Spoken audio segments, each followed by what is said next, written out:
One day will take me in order to forgive you and to drop my case against you.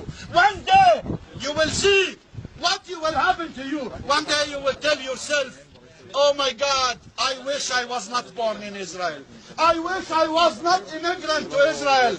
Ask yourself, I challenge all of you, if any of you, his grandparent, was born in Israel, I will replace him my house. I will give him my house. Just 2 generations. If your grandparents was born in Israel, I will give you my house. But no, look to yourself. 66 years. 66 years. This is the state. Look to Roma.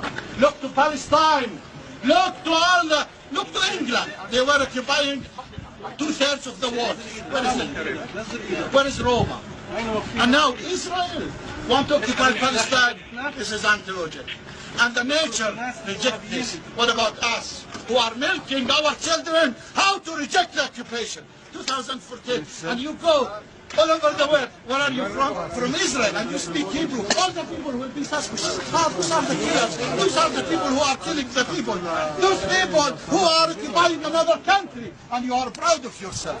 You are proud of yourself when you send your children to use weapons. And it's not allowed for Palestinians to do.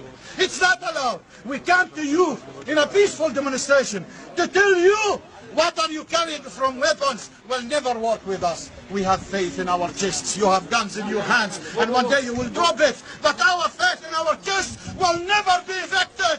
That you must know it. And we will meet you again and again. Again and again.